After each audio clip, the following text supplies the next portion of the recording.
Good afternoon, and welcome to Promoting Understanding with International Literature. I'm Brenda Dales, and I'm a longtime member of both ILA and USBBY. These are the sponsors of today's webinar, and I bring you greetings from both organizations. I'm sure you're familiar with ILA, the International Literacy Association, but if you're still just becoming familiar with USBBY, it is the United States Board on Books for Young People, which is the U.S. section of IBBY or IBBY, the International Board on Books for Young People. I'm a book person, as you can tell, and I'm sure we all are. I've taught children's and YA literature at Miami University here in Ohio, where I am, for many years. And now I'm still in the profession. I'm just not grading papers. I've been on several international book committees, including the Caldecott, and currently I'm on the ALA-AUSC Batchelder Committee, which selects only international books that have been translated to English. Two of the committees that have given me a great deal of professional growth and satisfaction that I've participated on are the USBBY Outstanding International Books Committee and the ILA Notable Books for a Global Society. I was on ILA's Notable Books for a Global Society a couple of years ago, and I was especially pleased that on our final list of 25 titles, there was representation of international books. Again, international literature being books first published in a country outside of the United States prior to US publication and translated to English, if not originally written in English. I greatly appreciate being a member of both USBBY and ILA for several reasons, one being gaining various perspectives on literature for young people. And I greatly anticipate today's webinar, which promises to be extremely valuable in terms of international literature with a terrific lineup of speakers. And I want to thank them all in advance. And now I'm going to turn it over to another USBBY and ILA member whom I've known professionally for many years, Isaac Willis Larison. Take it away, Isaac. Thank you, Brenda. It's great to be with everyone this afternoon, and we're really excited about this program. We have a wonderful group of speakers with us, and we are so excited to have this program being brought to you by ILA in conjunction with USBBY. Before I introduce Wendy Stevens, president of USBBY, just a few housekeeping rules that we need to keep in mind. We have a lot of time for questions and answers at the end of the session, and you may submit questions via the chat box at any time during the presentations. We will try to answer as many of the questions as possible at the end. And just so you know, you can minimize the chat box on your screen and listen just to the conversations if that becomes distracting. This program will be archived and it's closed caption recorded, and the event will be made available within the next 5 days for all of us to come back and listen to again or to share with friends and colleagues. You'll be able to access that at literacyworldwide.org/digital events, and we'll post that for you in the chat. Thank you. So without further ado, I'd like to introduce Wendy Stevens, president of USBBY. Thanks, Wendy. Thank you so much, Isaac. It was lovely to get to hear from Bren and from you both about the value of the United States Board on Books for Young People. Being the president of that group this year and next is truly a career highlight for me because it involves work that is so close to my heart. I wanted to share a little bit about the genesis of the United States Board on Books for Young People, the historical information, our ties with, as Brent mentioned earlier, the International Board on Books for Young People, and how you can leverage the resources and the professional learning opportunities that we provide to enhance your own learning of children's literature.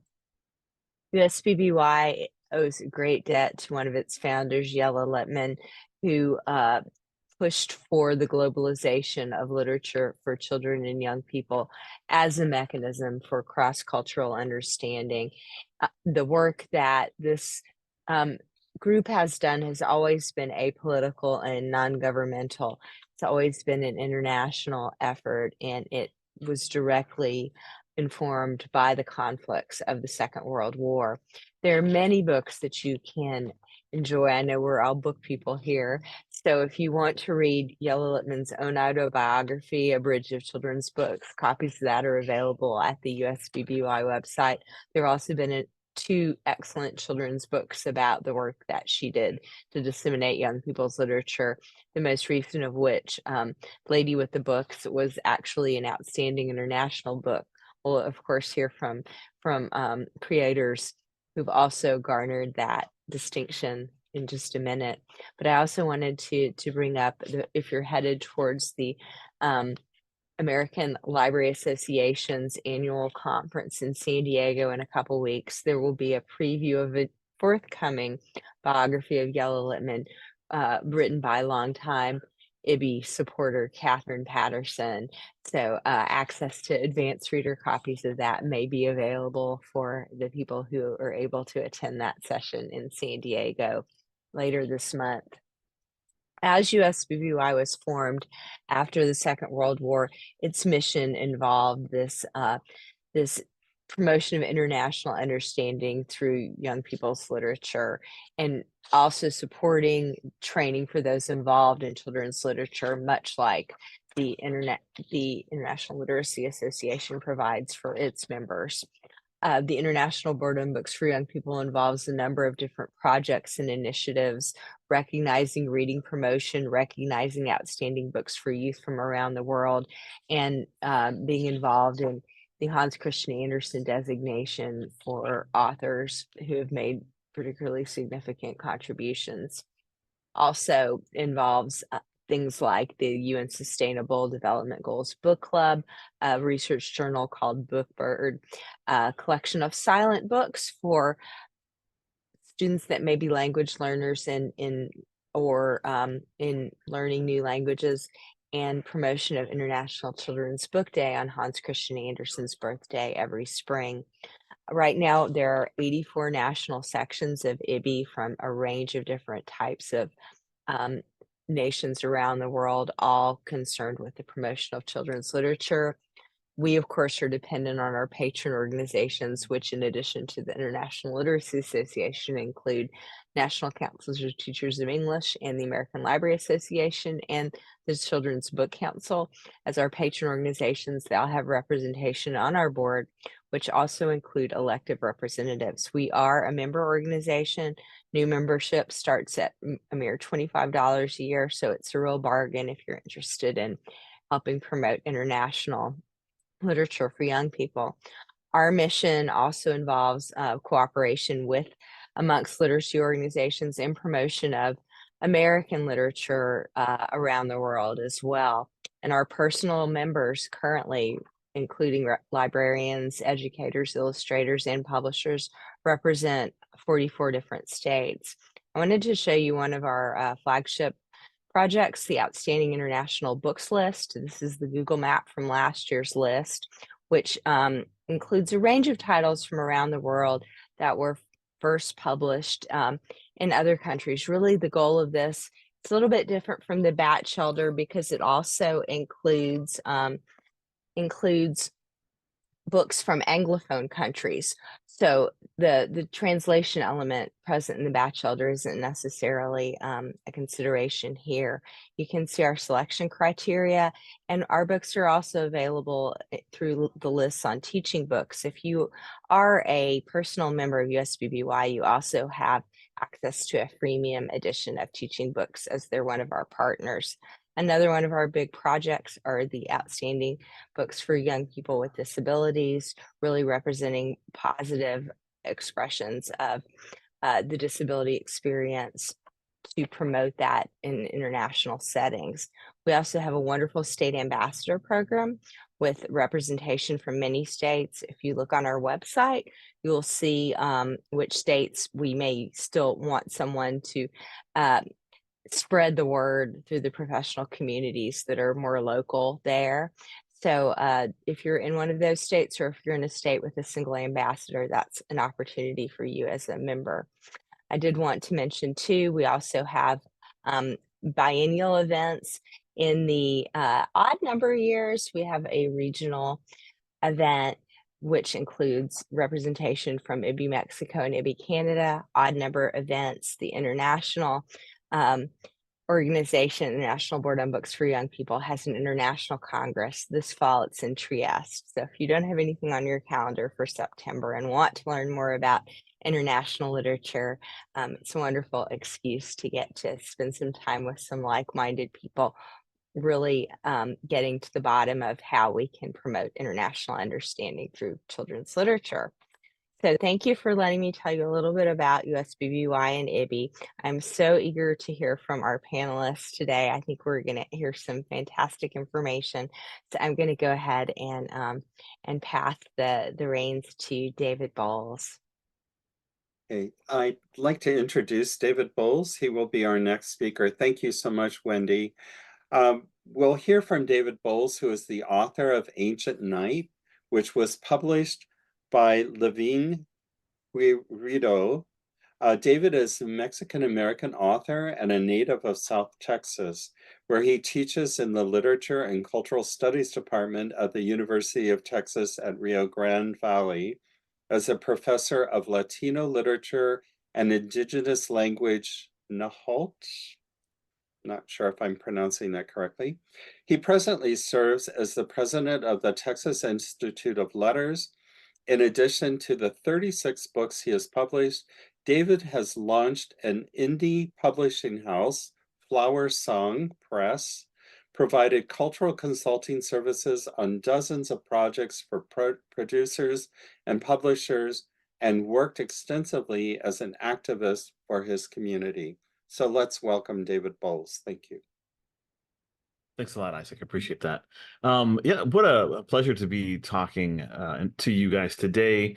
What an honor it was to find a book of mine on this list. I'm a huge fan of IBY and ILA and USBBY and all the work that is being done by these really great organizations to promote the literature of children around the world. And it's growing up in deep South Texas on in a border town, both bicultural and bilingual, and eventually biliterate as well as I got through school.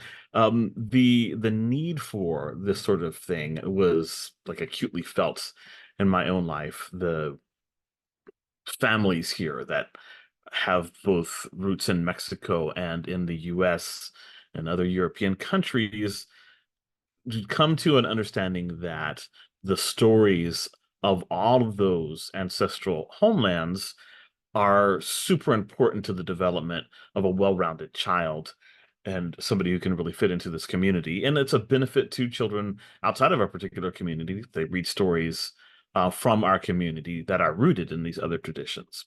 So a lot of the work that I've done over the years has been about taking the interwoven strands of both indigenous and Spanish culture that make up the Mexican and Mexican-American experience, along with other threads from the African and Asian experience as well, and to tease those out and to pull from those backgrounds stories that need to be told today. Along the way, I've gotten to work with a lot of really great people from different countries. And when this particular project came to me from Arthur Levine and his new publishing house, Levine Querido, I jumped at the opportunity. So what basically had happened was at the Frankfurt Book Festival, Arthur had come across this book that had been published in Mexico as a wordless picture book by David Alvarez, an illustrator, artist from Mexico City, who had done something really, really incredible. He had woven together these two different stories of the creation of the sun and the moon that I had worked on as a translator from the indigenous language Nahuatl that Isaac was talking about. It's an indigenous language that's spoken by 1.5 million people in Mexico and Central America. It was the language of the Aztec Empire. And he had found a way to bring these two stories together and tell them, retell them with images in a really unique way. The publishing company got the translation rights to this, but how do you translate a wordless picture book, right? Where you create a text for it. So I was able to work really closely with David to craft the both English and Spanish text of the story, Ancient Night. He had been working off to some notes, basically like a script that he passed to me. But as I said, I'm familiar with the story in its original versions in different indigenous languages and from different indigenous cultures in the area that makes up Mesoamerica. And so it was really exciting for me to see what he had done and to then put that forth in words, to find a way to create a version of these stories that would feel as if it were even older than the original stories. Because the book starts out, and you can see the really striking illustrations by David. It starts out telling the story of how this rabbit fills the moon each evening with a substance called aguamiel that she pulls from a maguey plant, an agave plant. This is a really interesting twist on the idea that the rabbit was placed on the moon by the gods and is considered one of the guardians of the moon. And he coupled it together with the story of the opossum, who is kind of a trickster figure in Mesoamerican lore, and whose bald tail is explained by a story in which he brings fire to humanity by stealing it from the sun.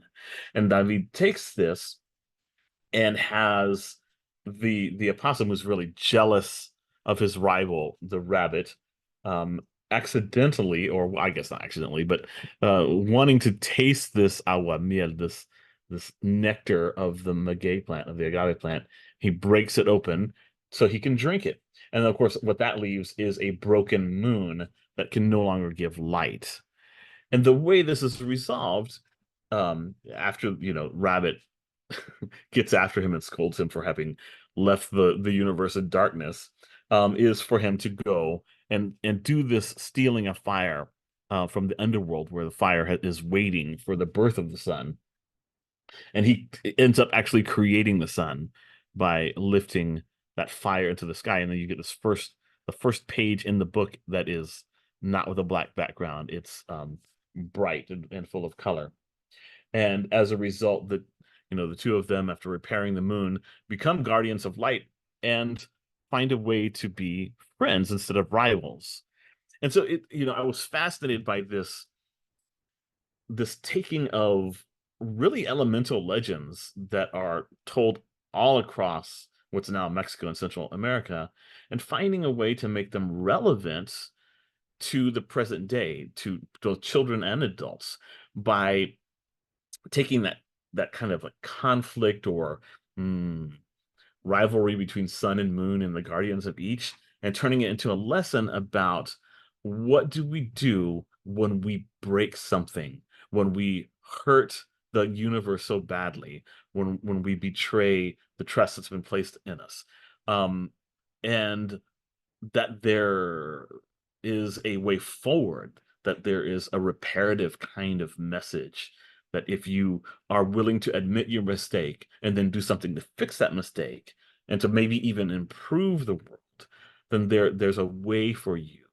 to ask for forgiveness, to fix things and move forward. And it's maybe something that that people wouldn't necessarily have seen in these legends if it weren't for the really unique weaving together that David Alvarez did with his art. And so, the task was obviously left up to me to try to find a way to put that across in as majestic a way as his art. And so it begins. I'll just read this the first 4 lines. At the start of things, the elders say, the universe was hushed still. The moon alone shone bright and round in the star-speckled dark of the sky. And so, what I was going for was the kind of feel that I got when I would listen to my abuelos, to my grandparents, as they told stories, or my uncles around the campfire on a ranch or whatever, like this kind of like timeless, ageless narrative that is a thread that is winding its way through the millennia to the present day. And I think that, children's literature from around the world allows us to access those like ancestral ways of looking at things, because there's value to be had in those stories and in those messages that I think that children benefit from, no matter what region of the world they come from. To hear these stories of peoples from all around the world, to have these different perspectives that in their specificity are universally human and teach us something about ourselves, no matter where we are. It's a privilege to be a part of that. And the fact that, this kind of work is recognized by such august bodies as the ones who have set up this webinar just makes me inexplicably happy. So, thank you so much. And, keep reading these books and putting them out there, getting the word out, reviewing them, teaching about them, because they're needed. They're needed perhaps now more than ever. Thank you so much for your time. Thank you, David. You've just voiced all of the things that we really want to promote with USBBY, and it was so wonderful to hear you speak about your book and the passion that you have for writing and for bringing stories to us that we normally wouldn't have the opportunity to experience. We're going to move now to Boris Dralyuk. He is a translator. Thank you, David. And we're going to move now and listen to Boris talk about Who Will Make the Snow. Boris is the author of My Hollywood and Other Poems, and the translator for Isaac Babel and Andrei Kurkov and other authors. He is the recipient of the 2022 Greg Barrios Translation Prize from the National Books Critics Circle. So welcome, Boris. Thank you for being with us.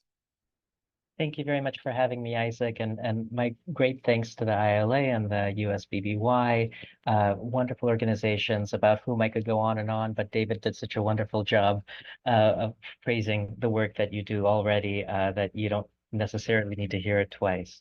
I feel very much alone here. Not only do I not see my fellow panelists and everyone attending this, but the book that I'm here to present is very much the labor of many hands. And I'll begin by saying that I translated it with my wife, Jennifer Croft, who would be here if she weren't busy preparing the house for our kids, who are also a pair. We have twins. And the translation of this book was done in the very first months of our twins' lives. All of this is very appropriate because the book, Who Will Make the Snow, was also written by a pair, a husband and wife.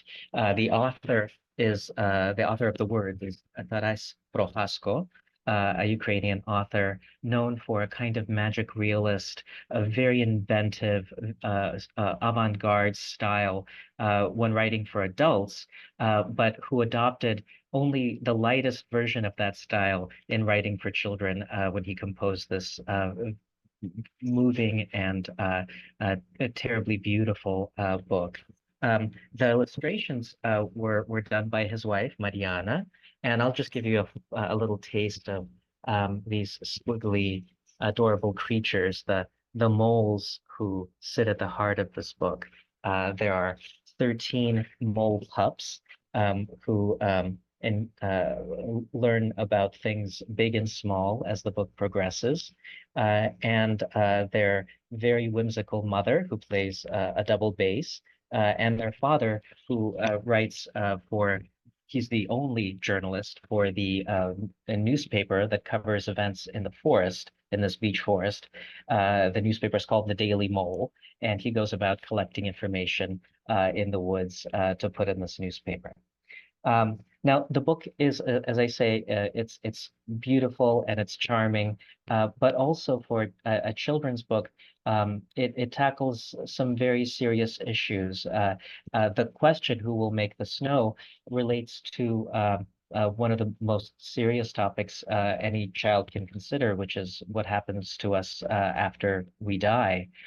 In the world of the moles and the other forest animals, the belief is that good moles go to heaven, where they make the snow that then falls to the earth.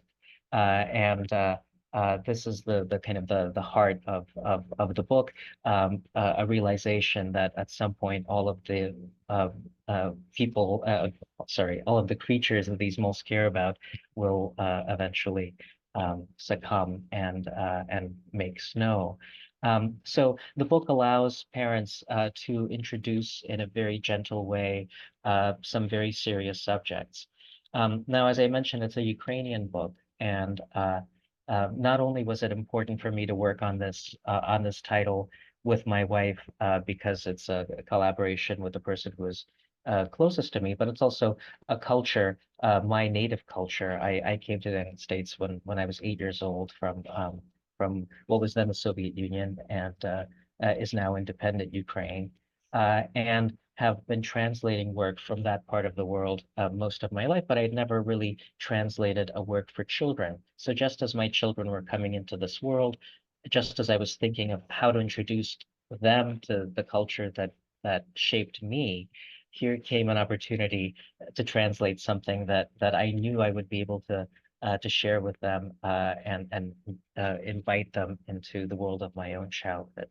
The book was written in 2013 originally, and that was the year before the first in the start of this long war that began in 2014 when Russia first invaded Ukraine, and that uh, uh, really took off a couple of years ago, just as my wife was approaching delivery in February of 2022. So the book was meaningful in many ways to me because it allowed me to feel like I was breathing life into a culture that was under active attack by extending the reach of this marvelous book.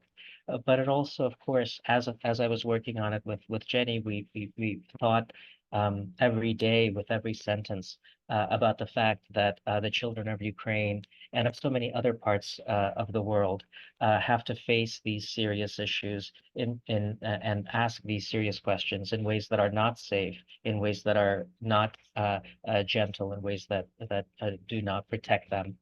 Um, and so the book felt especially necessary now, and not only as a book to share with people around the world, just on its own terms as a beautiful work of art and writing, but also as a reminder of just how fragile childhood is, especially in parts of the world that are rocked by warfare. Um, so I think that's all I'll say now about the book. And now I'll just read a little passage, a couple of pages into the book that comes right after the birth of the latest two pups who are twins. And this is about the method of naming that moles employ in the woods. The fact is that moles don't assign names by chance.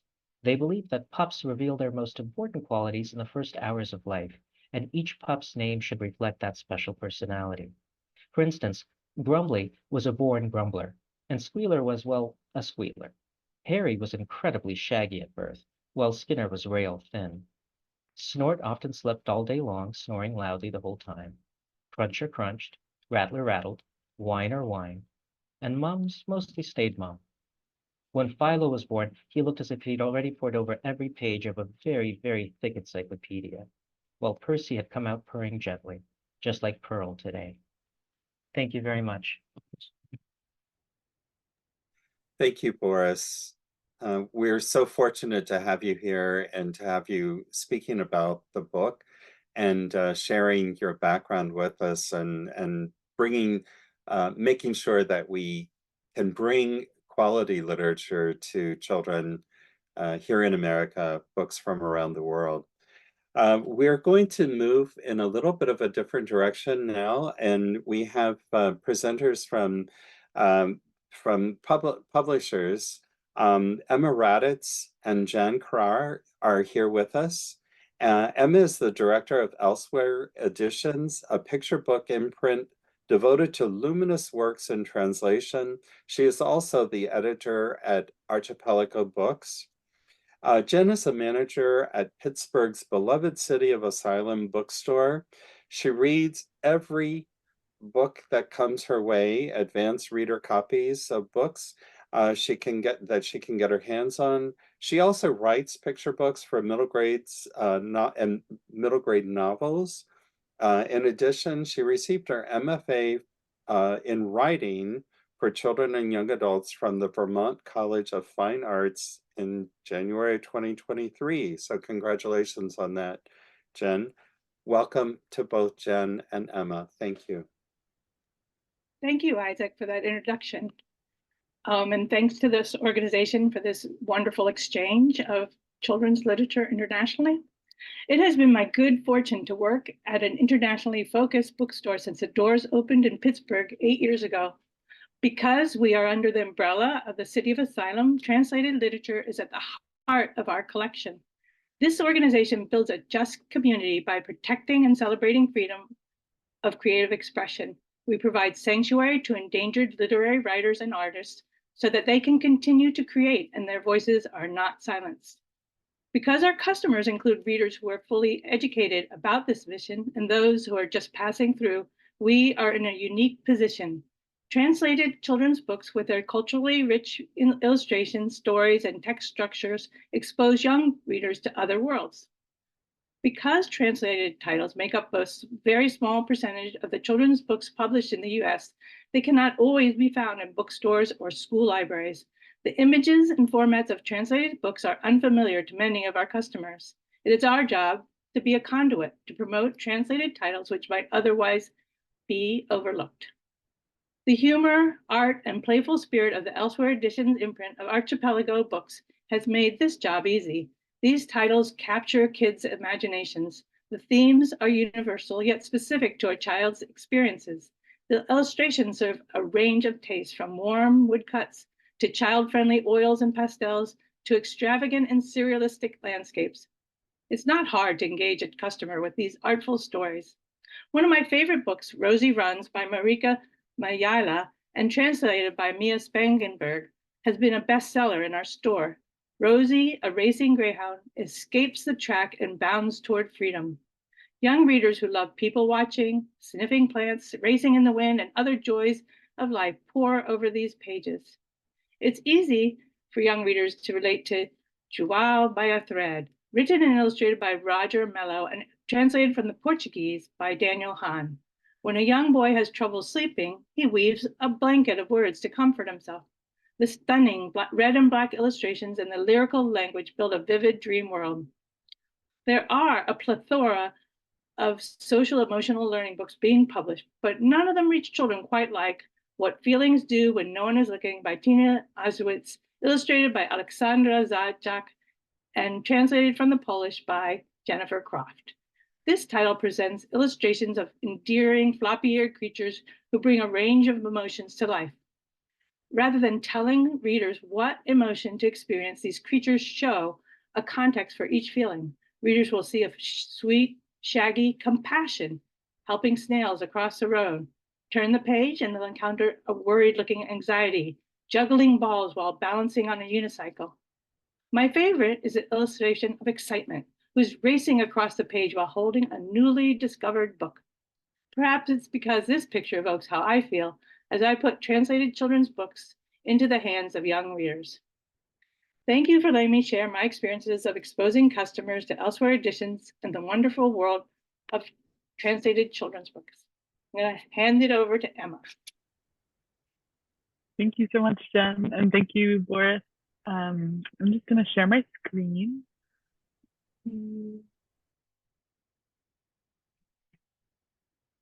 I'm Emma Radis, and I direct our children's and print elsewhere editions, where we've published 20 books from 11 languages so far. Our goal is to publish non-didactic, artful picture books that surprise and delight both children and adults. It's a total pleasure to be with you all today. I wanted to take this moment to tell you a bit about our relationships with illustrators and translators, and how their art within our books has started to leap off the page into galleries, libraries, and other collaborative spaces. Roger Melo, the Brazilian artist Jen mentioned, has just launched a career retrospective at the Eric Carle Museum in Amherst. This is a groundbreaking event featuring original art from 12 of his books. Elsewhere started talking about this idea with the Carle over 2 years ago. And then a few months ago, Roger traveled with his partner Volney from Brasilia to Amherst, toting almost 50 original artworks with him as he went. He is one of the first international artists to have a full-scale exhibit at the Carle, and it was really a rare and electrifying feeling to see Roger unveil the originals that we had pored over for years on the screen and on the page. I saw the crinkly plastic bags lined with wall paint of his collages and charcoal boys, or the fine, mesmerizing line work of João by a Thread, which you can see here, which was inspired by Brazilian folklore and textile art.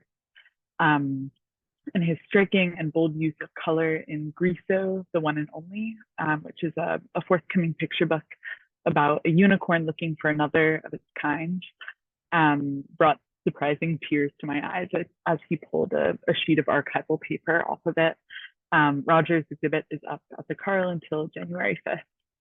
And at the same moment that Roger's exhibit launches, another artist we work with, Rocio Araya, is leaving a Maurice Sendak Fellowship at Sophie Blackall's Milkwood Farms and headed back to her home in France. Rocio is one of 3 early career illustrators who was invited this year. And she too is one of the fellowship's first international artists. We will publish her book, Head in the Clouds, on September 24th. This book is about a young girl who asks questions that her teacher doesn't know the answer to. Things like, can you measure a cloud? Or can I be good and happy at the same time? We learned that the teacher has closed off her mind to curiosity, and in turn, Sophia's gentle questioning creates a crack of space for the teacher to start wondering again. All of her work explores the universe of childhood as a space for connection with the most authentic part of ourselves. During Rocio's time at the residency, she posted these magical studies for a new book about a cone-wearing, dandelion-blowing creature. I have no idea what it will be about, but I can't wait to see what she creates next. And this is a spread from an educator's guide, which we'll share after the call. I just wanted to give you a little snippet of it here. I really believe that books and translations shape young readers who are more open and energetic in their questioning of the world around them. And that it's also important for these books to move about the world in library read-alongs, or in classroom conversations, and for young people to have the chance to see the original artwork before their eyes. This is also a spread from Boris's translation of Who Will Make the Snow. And I just wanted to end with a quick story about our Finnish illustrator, Marika Mayala. When she visited City of Asylum last year, she traveled there with oversized notebooks that she had created the illustrations for Rosie runs in. She let young people draw directly on her originals. To Jen and I, precious works of visual art, and to Marika, pieces made more valuable by a child's edit than creation. I think this really gets at the joy of translated storytelling and of her illustrated form. They shape shift in their telling and in the way that librarians, educators, and young people take them up. Thank you so much. thank you both, Emma and Jen. Some of the comments in the chat have been gorgeous illustrations, just wonderful, stunning artwork. It's wonderful to see these, and thank you for presenting them, sharing them with us today. We're going to move to another publisher. This is Patricia Aldana, and Patricia is the founder and former publisher of Groundwood Books, past president of the International Board on Books for Young People, so an IBY person here, former president of IBY Trust, and the current publisher of Adano Libros, an imprint of Greystone Kids. She was named to the Order of Canada in 2010 for her contributions to the children's publishing in Canada and around the world. So let's welcome Patricia. Thank you.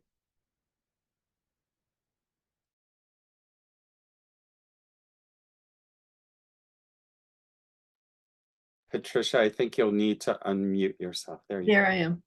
Yeah. Great. Well, thank you so much for inviting me to be part of this stellar group of speakers. I don't have any images because I'm not a very tech person, and all of our production is done in Vancouver, and I just don't have any images. I'm a Guatemalan, born and brought up in Guatemala, was educated at a boarding school in the United States, and I went to Stanford, but then I came to Canada. And when I first got here, I was very bothered when I would read books about Latin America, for example, that didn't reflect the reality of what my experience had been. And so when I started Groundwood Books, I really started looking for books that were authentic.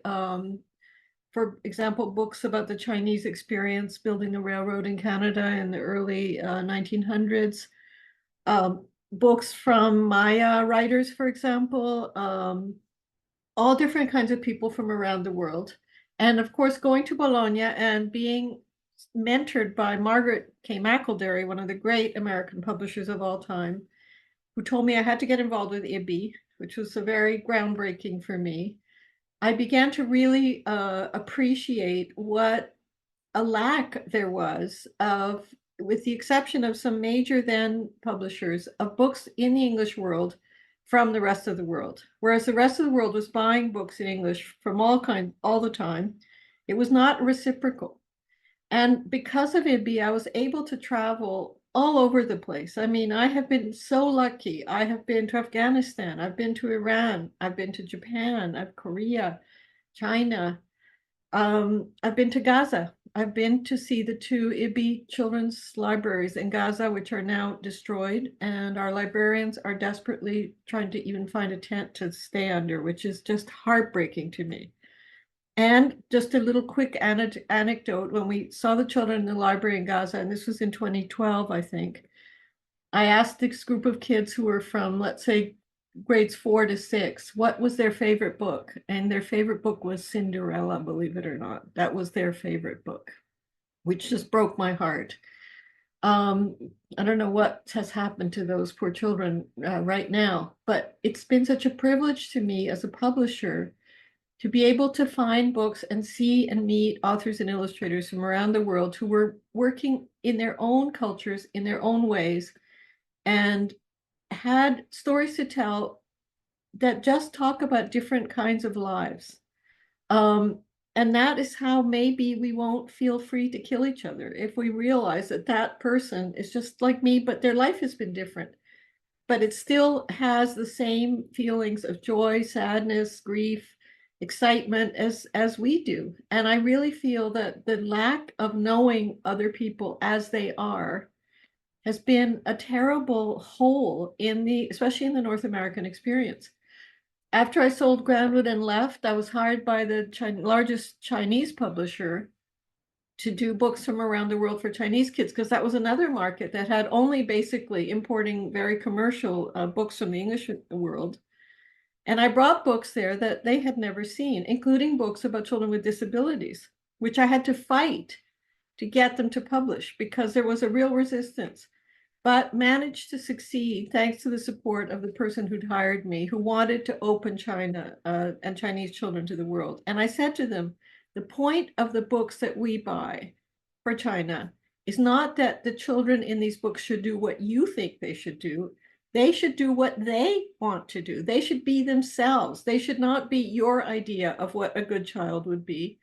They should be who they are given their culture. And that message worked for a while. Sadly now, today, I have to say, that would have been impossible. But now my job there would have never happened, would never happen at the moment. But then when I came back, when I stopped that contract, I was fortunately asked by Rob Sanders of Greystone Books to do the same for North America. And that's what Aldana Libros does. We do books from around the world in translation for the English-speaking world. We have some authors that I'd had from the time I was at Groundwood, like Cairo Buitrago and Rafael Yokhteng. Books from Iran, books from all kinds of places. And all I can say is please look at our catalog. I think you'll find a lot of books there that reflect what's been being talked about here. We've had books, we had an Iranian book, which was one of 39 best books of the year at the Times of London, which is remarkable because really British publishers are doing so few books from the rest of the world. And it's a wonderful Iranian book. But we really need to be seen because, of course, small houses, as the rest of you who are publishers know, have to really try and make ourselves known in an extremely commercial marketplace. But we are fighting like crazy to make our books known. I think we've been very fortunate to have recognition, the support of organizations like ILA and USBBY, who are promoting books from around the world for the English-speaking world, has been very, very important for making this possible. But I mean, if we don't know other people and see them for who they are, as well as having them know that we care about who they are, and not be always imposing our ideas of what they should be, while at the same time, of course, only choosing books that we consider to be fantastic. I think that is Jelle Letman's message, which is that books build bridges of understanding between people. That was her great gift to the world, the creation of IBY, the International Youth Library, and this idea that we need to know each other for who we are and to respect and care about each other. And at the same time, all of these things, these books need to be very, very good. So thank you very much for asking me, and struggle continues. Thank you.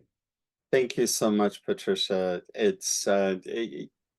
It's so amazing to listen, and I was reading a few of the messages in the chat regarding just the work that the publishers are doing to benefit children all over the world. And the books aren't possible unless there are people like you, Jen and Emma, stepping forward and choosing these books and putting them out there for all of us. And we so much appreciate that. Before we get into our question section, I wanted to go back to Wendy Stevens. She had a few more comments that she would like to share, and then we'll take a little bit of time for questions. Thank you. Yes, and I just wanted to thank Isaac Willis-Larison, our wonderful compere today. He has been doing such a lovely job with the presentation, but he is also a very valued member of the organization, as is Miriam Martinez, who could not be here today. She's off on an amazing adventure. But Isaac and Miriam represented ILA on the USBBY board last year, and came up with the first of, this is the second of these webinars that they have pulled off.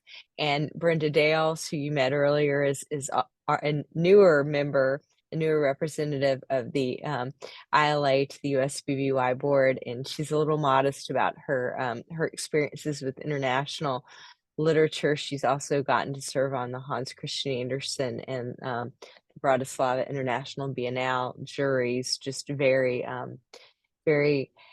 experienced in that realm, but I wanted to recognize, thank ILA for these incredible appointments of these very wise individuals, and thank them for the work that they've done in putting together these virtual programs, which I know are rife with challenges. So thanks again for all of that work. Yeah, I'd like to echo those sentiments. Thank you, Wendy. It's been wonderful working with Angela and Becky Fedorov and Angela Rovell from ILA. They are the ones who make this possible, and it's all of their work behind the scenes that really makes this go off in a very nice way.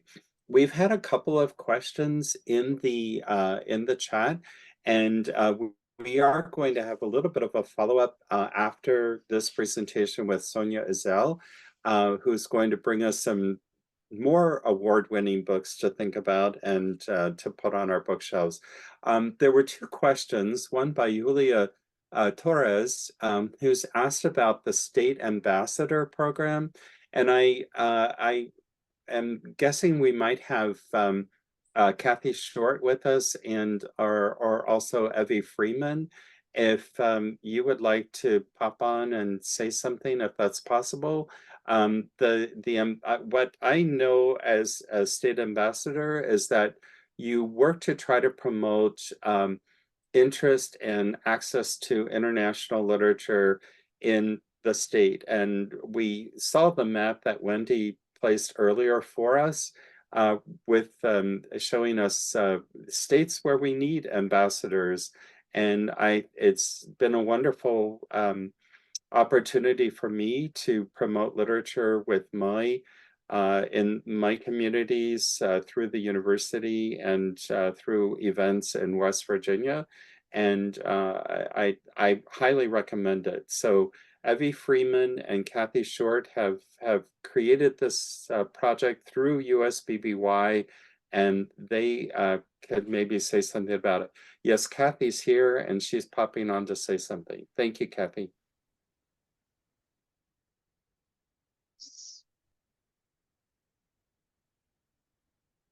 So, Evie too. Go ahead. okay. So I was just going to say that what we have done is to also send to all the state ambassadors information once a month that is about any kinds of initiatives that are going on related to international literature, awards. So we also do support the state ambassadors in being able to in what they can be able to promote within their states. So it's not just that you're by yourself, it's that we try to provide a lot of support for what you might share. And there's an application process that you can follow that's online on the USBBY website. Thank you. Evie, did you want to add anything to that? Or? Thanks, Isaac. Thanks, Kathy. Just that the state ambassadors do a variety of different kinds of things within their state. For example, they present at local and state conferences. They share, as Kathy mentioned, we send a monthly update of information about both USBBY and IBY activities, as well as other kinds of activities that are going on with international books. And that information is sent in a format where the state ambassadors can share it with various listservs and other people that they know. So there's not just one way to be a state ambassador. There's a variety of things that the state ambassadors do. And as Kathy mentioned, we welcome anybody that would like to apply to be a state ambassador. If you'll just email Kathy or I, and we'll be more than happy to follow up with you. Thank you very much for your interest. Thanks, Evie. We have another question, and that is by Joan Finan. I'm not sure I'm saying your name correctly, but Joan has asked about becoming a translator for selected books. And I know that we have several publishers with us. Maybe you can speak to that. Yeah, Isaac, Go I ahead, can Emma. answer this one. Yeah, thank you for your question. So yeah, we commission sample translations for books that we're excited about and that we've acquired for elsewhere editions. And we usually try to find a translator who's really passionate about the writing and the language and who captures the style and tone of the writing. Elsewhere Editions was also formed out of Archipelago Books, a publisher of fiction and poetry and translation for adults. So we have worked with a lot of translators from the adult side and worked with them on picture books. And then obviously, as you heard from Boris earlier, he had he and Jenny had a close personal connection to this book. And it was just, there was this very close tie to the writing and the world of the picture book. But it usually starts with a short sample translation and learning about how the translator can capture the language. Thank you, Emma.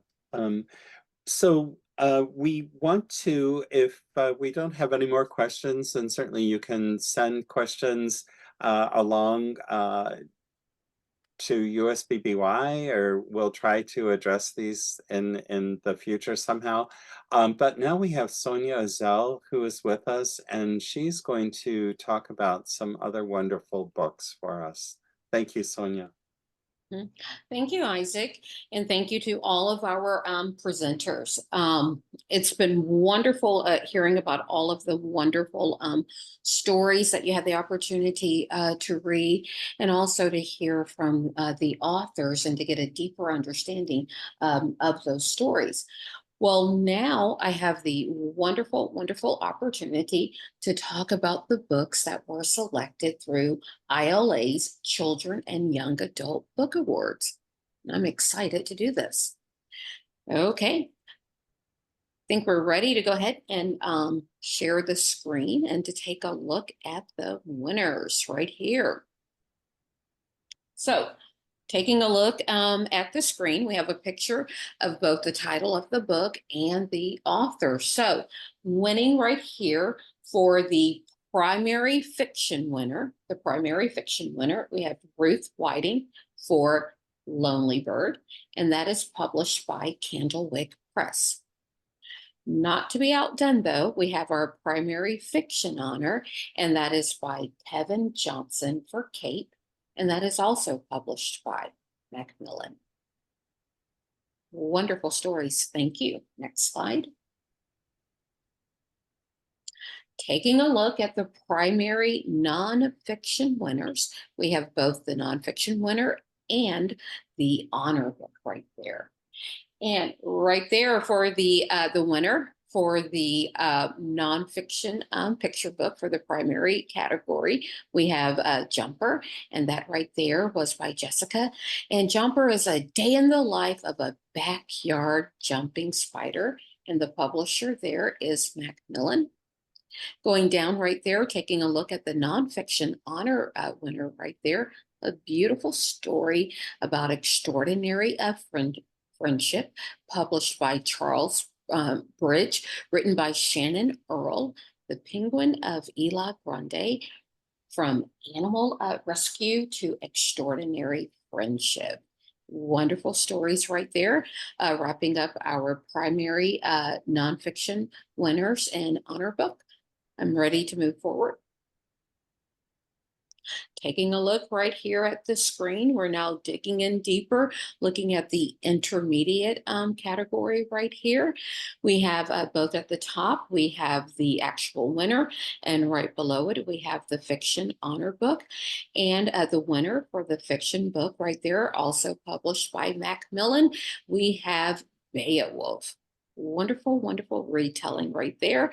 And the intermediate fiction honor right there, we have Leah and the Fire Goddess, published by Penguin Books, written by Malia. Both wonderful stories. Thank you. We'll go to the next slide. Taking a look, once again, we're still in the intermediate category, and now we're looking at the nonfiction winners right here. And we have two wonderful stories here. We have both the winner on the screen, and we have the nonfiction honor book right here. The winner was written by Willie Mae Brown for My Selma, True Stories of Southern Childhood at the Height of the Civil Rights Movement, published by Macmillan. And taking a look right there at the nonfiction honor book written by Katerina Wise. The title of the book, Mission Arctic, a scientific adventure for changing the North Pole. And that right there was published by Greystone Kids. Wonderful reads, both in the intermediate category. If we can go to the next slide and take another look right there. Now we're taking a look at our young adult fiction books. We have both the winner featured on the screen, and we also have the honor book. Excellent, excellent reads for both. Taking a look at the book that took the prize, the holder as the winner, published also by Macmillan, we have Warrior Girl Unearthed, written by Angeline. The honor book right there, Saints of the Household, also published by Macmillan, was written by Ari. Both of those books are delightful reads, and any young adults or students in high school classrooms would really enjoy those reads. And next slide, please. Taking a look right here, we have our nonfiction winner and our nonfiction honor book right here. Both of these, your students would truly, truly enjoy both of these stories right here.